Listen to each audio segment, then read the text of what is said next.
नमस्कार दोस्तों, स्वागत है आपका मेरे चैनल कॉमिक्स लाइफ में। शुरू करते हैं मनोज कॉमिक्स की एक और मज़ेदार कॉमिक्स, राजकुमारी बेलपरी और झील का दानव। राजकुमारी बेलपरी और झील का दानव, लेखक मनोज प्रियदर्शी, चित्रांकन सुंदर मनोहर चित्रे। सुंदरगढ़ का राजा सुंदरदेव बहुत ही दयालु था, लेकिन उसकी रानी पद्मा महादुष्ट थी। एक दिन उसने अपने देवर कुंवर देव को अपने कक्ष में बुलाया। प्रणाम भाभी श्री। कुंवर देव, तुम तो जानते ही हो कि मेरे सिर में भयंकर पीड़ा रहती है और राजवैद्य जी के कहे अनुसार बेल फल का शरबत पीने से ही यह बीमारी दूर होगी। यह कौन सी बड़ी बात है भाभी श्री, मैं अभी आपके लिए बेल फल लेकर हाजिर होता हूँ। अगर यह काम इतना आसान होता तो हमें तुमसे कहने की क्या जरूरत थी कुंवर देव। मैं समझा नहीं भाभी श्री। दरअसल हमें एक विशेष पेड़ का फल चाहिए और वह पेड़ अन्नकूट पर्वत की झील के पार उगा हुआ है। उस पेड़ में सिर्फ एक ही बेल फल लगा हुआ है। मुझे बस वही फल चाहिए। आज्ञा का पालन होगा भाभी श्री। एक बात का ख्याल रहे कुंवर देव, तुम अपने जाने की बात किसी को नहीं बताओगे, महाराज को भी नहीं। वह क्यों भाभी श्री? क्योंकि आज तक वहाँ कोई नहीं पहुँच सका है और चूंकि तुम होने वाले महाराज हो, इसलिए वह तुम्हें कतई नहीं जाने देंगे। ओह, वैसे अगर तुम न जाना चाहो तो मत जाओ, मैं तुम्हें मजबूर नहीं करूंगी। नहीं भाभी श्री, मैं कायर नहीं हूँ, मैं जरूर जाऊंगा। पद्मा की बातों में आ कुंवर देव उसी रात अपनी मंजिल की ओर चल पड़ा। चलो, यह कांटा तो दूर हुआ, अब मेरा बेटा ही सुंदरगढ़ का राजा बनेगा। तभी, इतनी रात गई यहाँ खिड़की पर खड़ी क्या कर रही हो प्रिय? ओह, आप? मेरे सिर में पीड़ा हो रही थी, इसलिए यहाँ आ खड़ी हुई थी। ओह, कल मैं कुछ और अनुचर झील की ओर भेजूंगा। अब इसकी आवश्यकता नहीं पड़ेगी महाराज, इस काम का बीड़ा युवराज ने उठा लिया है। युवराज? क्या उसे बेलफल लाने के लिए तुमने कहा है? नहीं महाराज, भला अपने सुख के लिए मैं उन्हें मौत के मुंह में कैसे भेज सकती हूँ। मैंने तो उन्हें बहुत समझाया कि यह कार्य तो कोई भी अनुचर कर सकता है, पर उन्होंने मेरी एक न मानी। ओह, यह ठीक नहीं हुआ। राजा सुंदरदेव रानी पद्मा की आदतों से अनभिज्ञ नहीं था। इस नई घटना ने उसे बुरी तरह दुखी कर दिया था। इस दुष्टा ने उसे जानबूझकर जाने के लिए उकसाया होगा। अब तो ईश्वर ही उसका रक्षक है। आप किस चिंता में पड़ गए महाराज? कुछ नहीं, तुम्हारी पीड़ा के बारे में सोच रहा था। कुंवर देव भी पद्मा की चाल को अच्छी तरह समझता था। तुम्हारी यह चालाकी सफल नहीं होगी भाभी, मैं इतनी आसानी से मरने वाला नहीं हूँ। चलते चलते वह एक खंडर महल के नजदीक पहुंच गया। उस खंडर महल के सामने एक कुटिया बनी हुई थी। लगता है वहां कोई रहता है। वह थक चुका था और उसे जोर की भूख भी लगी थी, अतः उसने वहीं विश्राम करने का निश्चय किया। कुटिया में एक साधु धुनी रमाए बैठा था। प्रणाम महाराज। आयुष्मान भव पुत्र, कहो कैसे आगमन हुआ? राजकुमार ने उसे सारी बात बता दी। सारी बात जानकर, पुत्र, तुम्हारी भाभी ने तुम्हारे साथ बहुत बड़ा छल किया है। छल? हाँ पुत्र, बेल का वह पेड़ असल में परियों की राजकुमारी बेलपरी है, जो एक साधु के श्राप की वजह से यह कष्ट भोग रही है और वहां तक कोई नहीं पहुंच सकता, क्योंकि उसकी रखवाली एक राक्षस करता है। ओह, लेकिन महाराज, उस परी को अब मुक्ति कैसे मिलेगी? जब कोई मानव उस बेल फल को छुएगा तभी वह शाप मुक्त होगी। ओह, तुम एक बात और नहीं जानते वत्स, तुम्हारी भाभी मनुष्य नहीं राक्षसी है और उसी राक्षस की बहन है। नहीं, मैं सच कह रहा हूँ वत्स। सिर की पीड़ा का बहाना करके वह अपने भाई को मानव भोजन पहुँचाती है और अपने दुश्मनों से छुटकारा पाती है। तो यह बात है। कुंवर देव सारी बात समझ चुका था। तुम्हें भी उसने इसलिए भेजा है, अपनी जान बचाना चाहते हो तो लौट जाओ। नहीं, यह नामुमकिन है महाराज। अब मैं पीछे नहीं लौट सकता। कृपया आप मुझे राक्षस को समाप्त करने की विधि बताइए। बेल फल के परी में बदलते ही राक्षस मूर्छित हो जाएगा और तब तुम आसानी से उसका वध कर सकते हो। मैं उसे मारकर ही लौटूंगा महाराज, मुझे आपका आशीर्वाद चाहिए। उसे तू मारेगा तो तब जब तू जिंदा बचेगा बेवकूफ। मेरा आशीर्वाद तुम्हारे साथ है वत्स।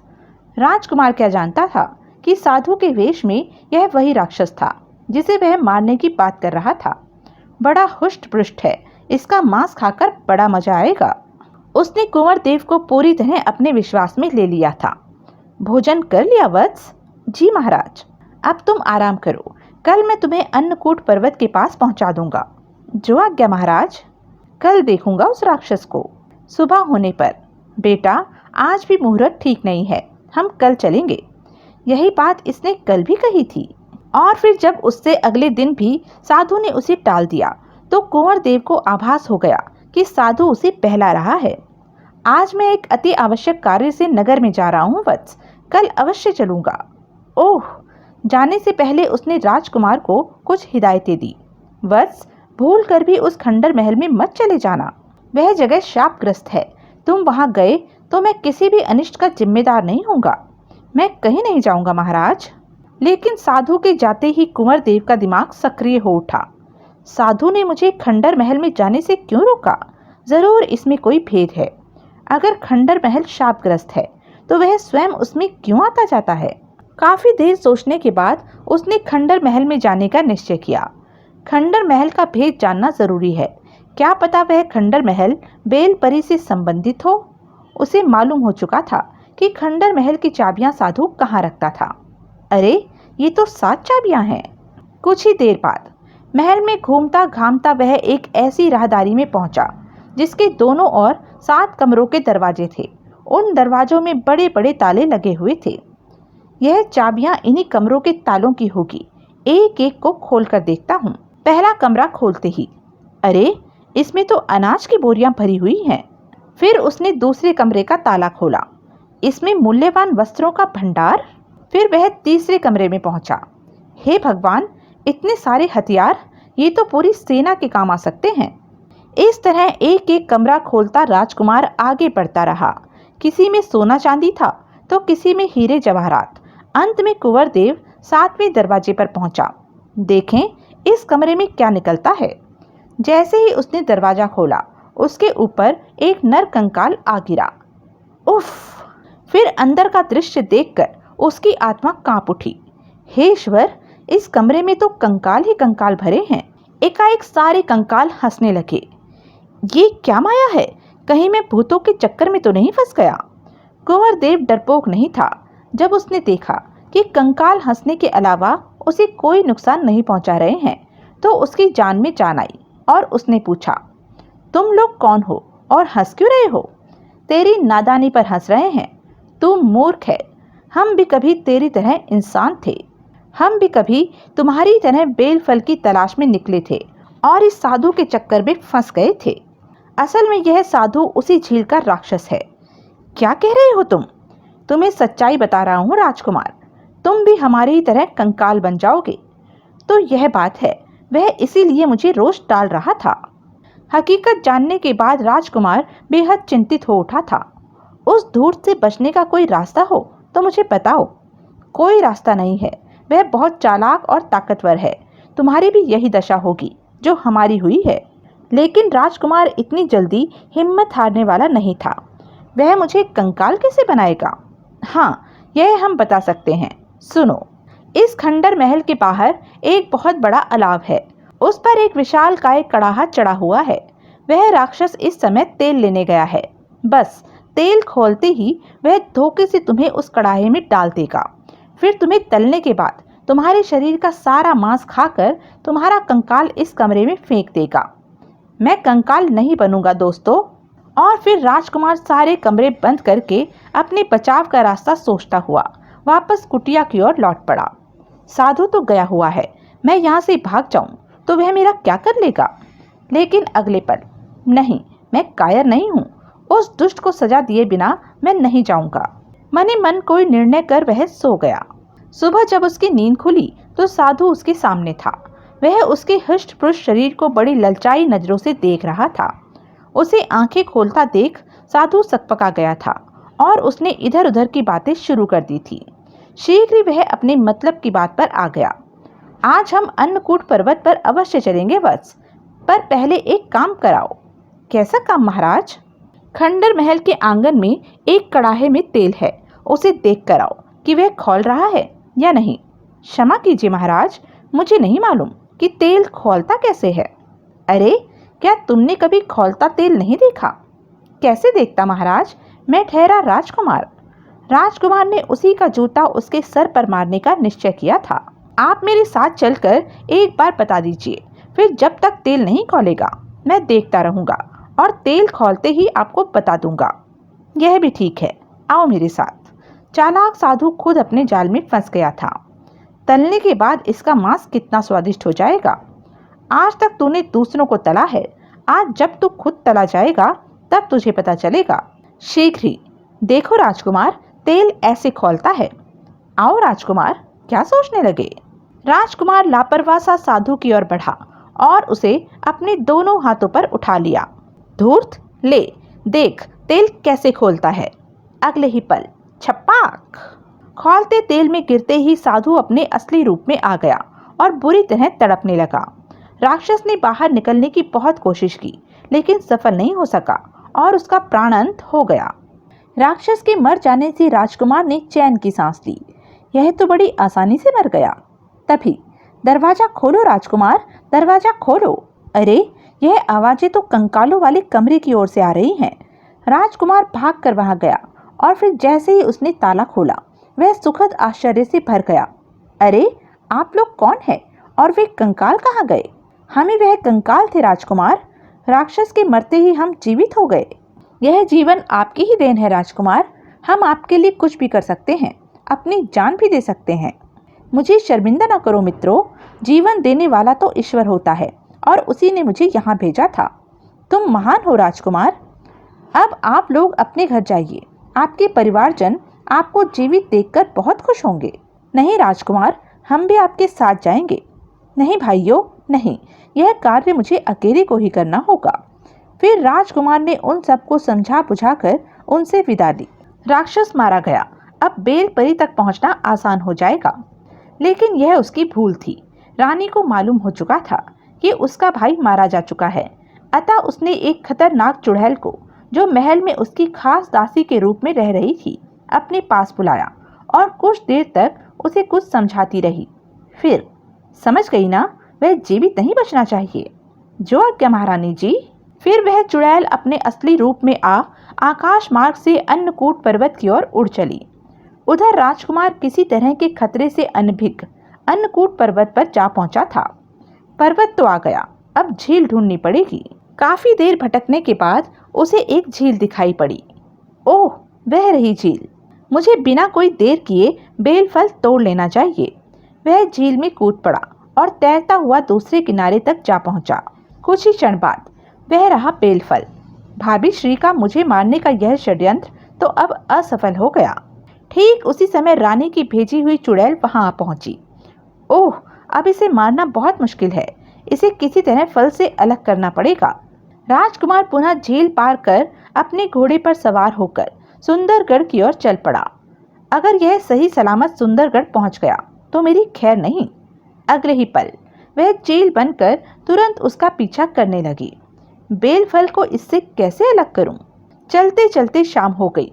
अंधेरा होने वाला है, कोई उचित स्थान देकर विश्राम करना चाहिए। लगता है किस्मत मेरा साथ दे रही है। शीघ्र ही राजकुमार को नींद ने आ दबोचा। राजकुमार के खर्राटों की आवाज सुनते ही चुड़ैल रूपी चील एक सुंदर स्त्री बन गई। यही मौका है वह बेलफल प्राप्त करने का। अभी वह बेलफल हासिल करने की कोई युक्ति सोच ही रही थी कि तभी वहां जैसे चमत्कार हो गया। अगले क्षण वह बेलफल फट गया और उसमें से बेहद सुंदर परियों की राजकुमारी निकल आई। ओह, यह तो गजब हो गया। चुड़ैल उसे रास्ते से हटाने की तरकीब सोचने लगी। इसे किसी तरह समाप्त करना होगा। शीघ्र ही उसकी समझ में एक तरकीब आ गई तरकीब। अगले ही पल उसने एक कमजोर बुढ़िया का रूप बनाया और परी राजकुमारी के पास जा पहुंची। बेटी, मैं मर रही हूँ, भगवान के लिए मेरी मदद करो। ओह, उसकी करुण पुकार सुनकर, मैं तुम्हारी क्या मदद कर सकती हूँ बूढ़ी माँ? मैं बहुत प्यासी हूँ, पेड़ के पीछे कुआं है, लेकिन मैं पानी नहीं भर सकती। परी राजकुमारी उसके जाल में फंस गई। यह कौन सी बड़ी बात है अम्मा, मैं अभी तुम्हारे लिए जल लाती हूँ। भगवान तेरा भला करे बेटी। बुढ़िया बनी चुड़ैल भी परी राजकुमारी के पीछे पीछे कुएं पर पहुंच गई और जैसे ही परी राजकुमारी ने कुएं में झांका, बुढ़िया ने उसे पीछे से धक्का दे दिया।